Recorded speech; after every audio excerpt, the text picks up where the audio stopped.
In this video, we are going to be uncovering the biggest stories in pro wrestling. My name is Zango, and on this channel, I give you my analysis on all of the big pro wrestling stories. And today we have three big topics we need to discuss. Jade Cargill's future plans revealed, some very interesting stuff there.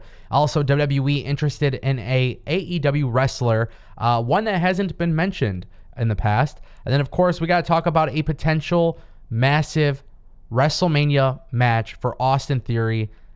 This one is something I think definitely makes sense. So we are going to talk about this. As always, I'm going to keep you updated with everything happening in pro wrestling 7 days a week. Don't forget to click that subscribe button and ring that bell. This way you can get notified every single time a new video drops. And if you'd like to weigh in on the conversation, check out the Discord link in the description down below. It is completely free and fun. We're building an awesome community. All right, guys, let's kick things off with John Cena versus Austin Theory. Now, as of right now, there is no news on when this match will actually be planned, but the idea is SummerSlam or WrestleMania 39. Now, there is obviously a lot of parallels between John Cena and Austin Theory. Something I have mentioned for a while on this channel is that Austin Theory reminds me of a young John Cena, and apparently Vince McMahon also agrees. Now, this report came from Slice Wrestling, who has brought some very interesting reports that have come to light in pro wrestling. And I think this is a really interesting conversation that we got to have, because if you watch pro wrestling, there are a lot of future stars, and it doesn't matter if it's just WWE or AEW or Impact or New Japan, whatever it may be. There are a lot of up and coming talent, and Austin Theory is definitely getting a big push by WWE. Now, with that being said, according to SliceWrestling.com, WWE officials are brainstorming on a potential John Cena versus Austin Theory match, as WWE views this as a huge opportunity to get Austin Theory to the next level. Vince McMahon personally selected to work with Austin Theory and feels that the bright young star has tons of untapped potential that Mr. McMahon can develop.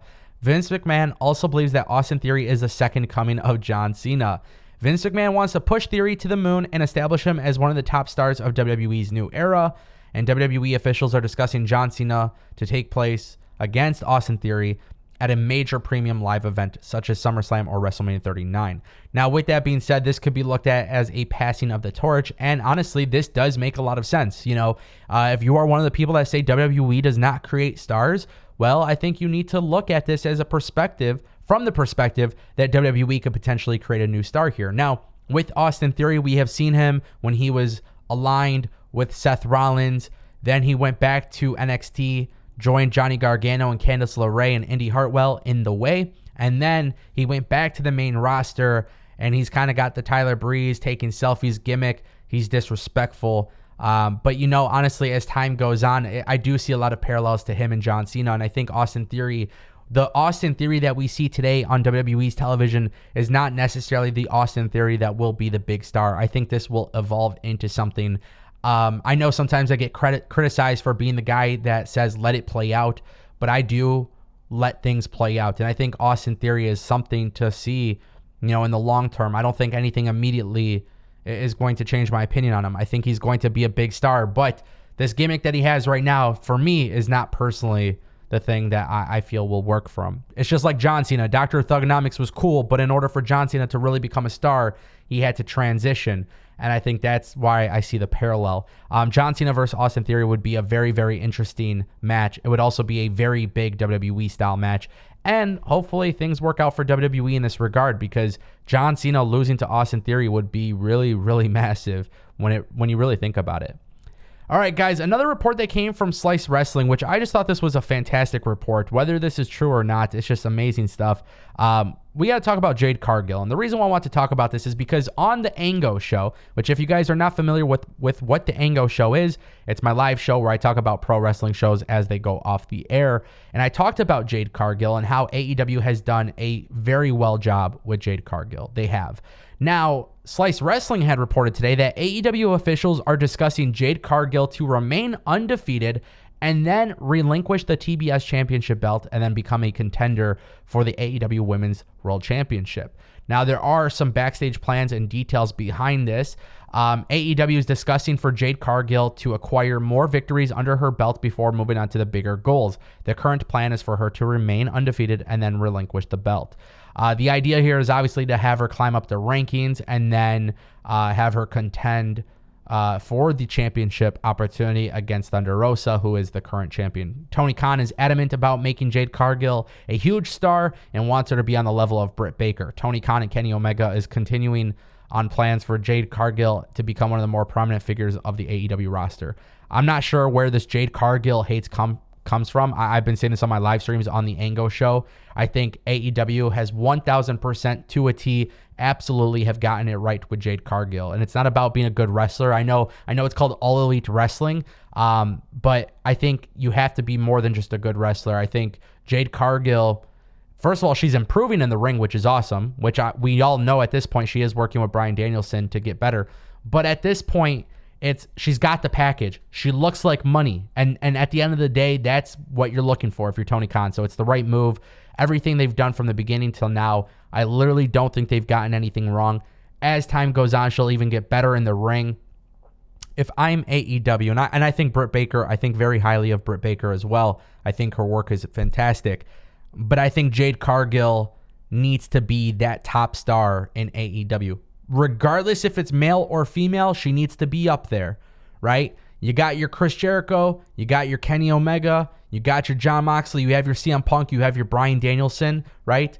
When you look at the women's division, you don't have that many notable names, and I think the best thing AEW can do, make Jade Cargill the top star. And I think they're going to be doing that. I think this is a wonderful way. When we were talking on the Ango show, we had this discussion with the chat, and we said, hey, what are some ways Jade could lose the belt? And obviously, I mentioned you can have people debut, right? Mia Yim, Ember Moon, Toni Storm. There's a lot of free agents that you can have come in, open challenge. She wasn't prepared for it. It's a logical way for her to lose the belt. You could build up Chris Statlander, Layla Hirsch, right? Red Velvet. You're kind of building a mid-card. Obviously, you have Serena Deeb, who has been unstoppable lately. But what it really comes down to is which way makes the most sense. And if you're really trying to make Jade Cargill untouchable, the way you do that is by having her relinquish the belt, which would be pretty damn massive. Whoever beats Jade Cargill should be treated as a big deal as well. All right, guys, and for the final story of today's video, we got to talk about this. WWE has very high interest on Ethan Page. Now, this is interesting because we just talked about Ethan Page the other day on this channel about Ethan Page re-signing with AEW, and obviously that is a great thing for Ethan Page. We've seen his work in Impact, and we saw how much he's progressed. Then he went to AEW, and I kind of said this. I said he's kind of like in creative limbo. It's a tough situation right now. He's stuck with Dan Lambert and Scorpio Sky. I think Ethan Page could be a single star. Right now, it's just a very interesting situation. I feel like they should be doing more with him. And obviously patience is a must. Andrew Zarian of the Matman Pro Wrestling Podcast has said that there are people in WWE who are very high on Ethan Page, and they have high praise for him. By the way, Ethan Page is another dude that WWE is very high on. This is what Zarian had said. They think Ethan Page's whole deal. They like Ethan Page's whole deal, and they think he is super talented. So he's got the look, he's got the image, he can talk, he can obviously cut a promo. He's literally what WWE looks like. That's what they look for. They look for guys that look good on TV, and Ethan Page is not only all of that, but he's actually a good wrestler too, so you get best of both worlds. It actually shocks me that Ethan Page has not really done anything significantly on AEW as a singles wrestler, but again, it just goes into that conversation of AEW is just a little too crowded. And it sucks because there's a lot of people who I think just looking at them and seeing their work and maybe following them from before they came to AEW, there's a lot of people who are worthy of a top spot. And I'm not saying Ethan Page needs to be in a top spot, but you have Scorpio Sky, who is the TNT champion. Is there a way that maybe you could split them and then have Ethan Page take the belt from him? The TNT championship belt is treated very well in AEW. Sometimes I think it's even better than the world championship. Having Ethan Page win that belt can be a very exciting thing. Would WWE succeed with Ethan Page? Honestly, I think Ethan Page can make himself succeed anywhere. Whether or not WWE books him correctly, I think Ethan Page will figure out a way to stand out, and that's really important. What do you guys think? Sound off in the comment section down below, and I'll see you next time.